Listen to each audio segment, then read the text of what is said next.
Good evening, petal flowers. Right, we're in the kitchen and this is today's harvest of tomatoes, as you can see here. So I'm going to be making some pasta sauce for my bolognese or whatever else later on in the year, as I do not want to waste these little beauties, or big beauties as some of them may be.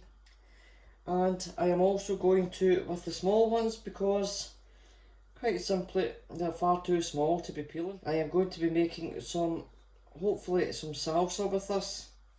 I have got one green pepper. I'm going to play this by eye and not be doing specific measurements, as I've done this quite a few times already.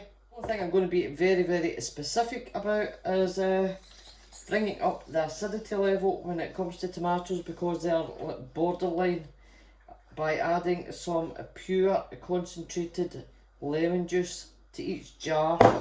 So at the moment I have my pot on and I will wait until that comes to a boil. Then we will pop in these large tomatoes and get them in for a matter of seconds and then plunge them into the sink, and this will indeed make it very simple and very easy for the skins to come off. So we have 6 glass jars in a wee dish, Pyrex dish, with some water, and they indeed will go into the oven to sterilise. They have been washed. So what I'm going to do now, guys, which is quite boring, you can use an apple corer if you wish, which is to take the cores out of every single tomato. There we go, and that'll be ready. Just set it to the side, and that is ready for when the water comes up to a boil. Really there with the big tomatoes, there's quite a few small ones still. I'm just going to leave it to the side and I will do them later on. To cut up this green pepper now, and this shall be added in with all of the ingredients. Still have loads of tomatoes left growing outside, but we're trying to stock up, and you just put them in your water in batches, guys.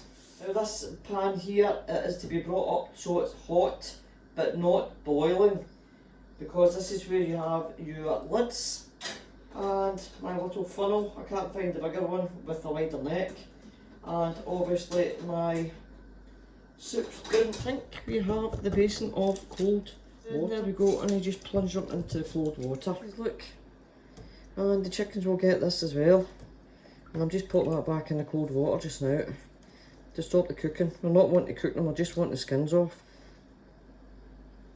Lovely jubbly. So I'll carry on with this, guys, and then I'll get back to you when I've done this bit.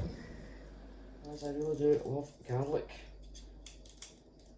and this is homegrown, which is even better. So here it said new garlic press. I've never tried one of these before.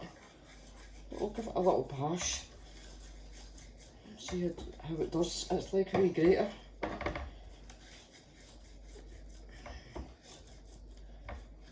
Put a little bit of pressure on it. And I would say that was absolutely fandabidozy. So here's the rest. I'll show you here. There you go, guys. Can you see that there? And there's very little left at the back. Fine, sturdy handle on it. And there you go, look, 2 minutes. And I think that was either 3 or 4 cloves there, was it? And look at that. Job's a good one, in no time at all. And we have 1 into the pot. And 2. Right, I'm going to put some tomato puree in alongside my tomatoes. We've got our tomatoes, we've got our onions, we've got our garlic, we've got our green pepper. I don't know if you have seen this before, but this is called Maggie, or the branded name is Maggie, and it's absolutely gorgeous. It's something along the lines of Worcestershire sauce.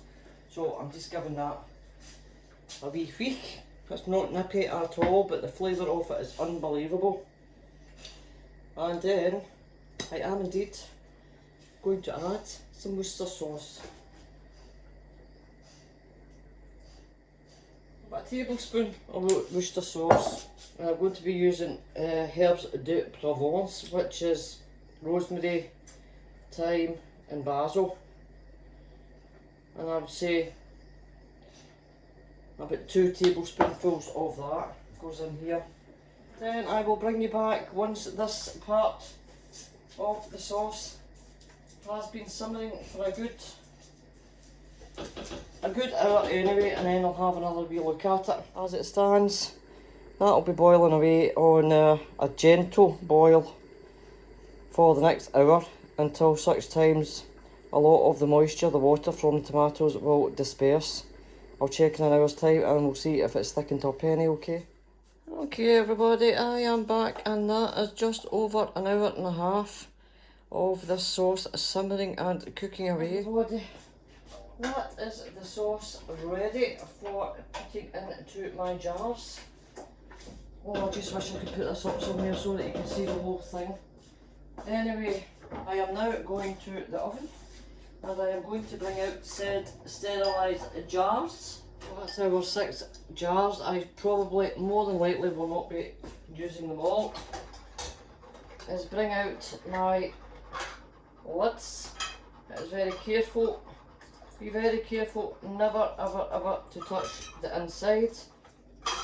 Flip them over, face up. That's the way I do it. So we'll take the 6 of them out. I know you can't really see this bit, guys. I do apologise. Very, very hot. They have been now sterilised in the oven for 10-15 minutes. And I'll turn these around just that wee bit. And in each jar, what I am going to do is highly concentrated lemon, pure lemon juice. A tablespoon of this juice inside each jar. I think I'm just going to do 5 just now, just in case that isn't enough to fill the jars. And this brings up the acidity level that you really need for your tomato sauce, so that it is not dangerous. Let's see if we can get this into these jars without using that small funnel and having to use the skewer. It smells like a pizza shop in here.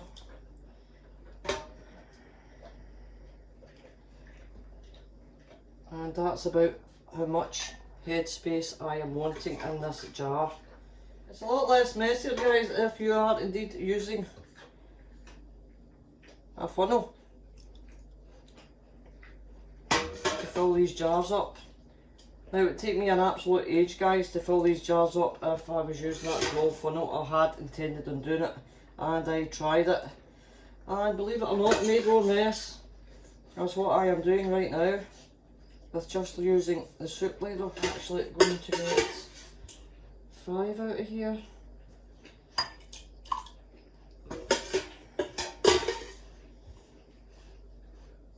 What I'm going to do now is set these jars on a nice clean doubled over tea towel, because what you don't want to do is put your hot jars on top of a cold stuff. Get some vinegar, plain old vinegar, and wipe around the sides to make sure there's no sauce. Then one lid. You want the lid on while the jars and the liquids are both hot.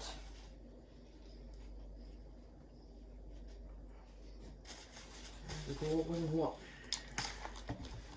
Just a little tad of vinegar. There we go.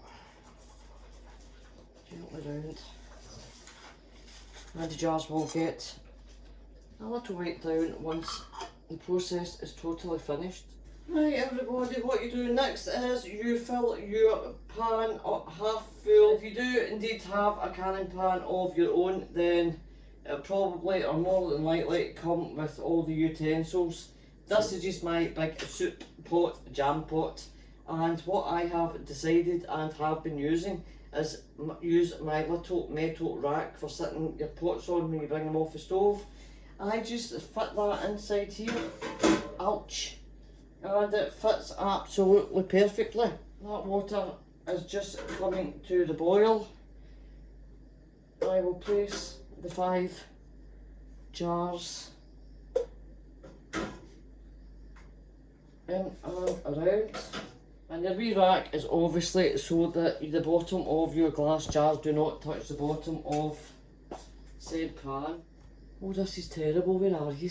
What I'm going to do now is just came to the boil, and make sure you've got about that much over the top of the lids of your jars.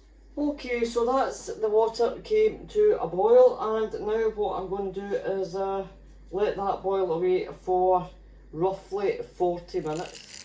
And while that is bubbling away for the 40 minutes, I am indeed splitting the sloe berries from the blackberries, which I had both soaked together, and I'll give the sloes a little rinse.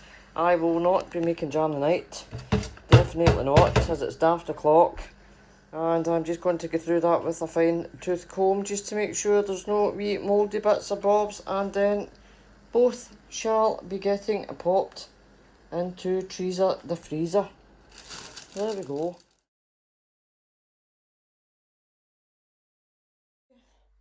And there we have our final product.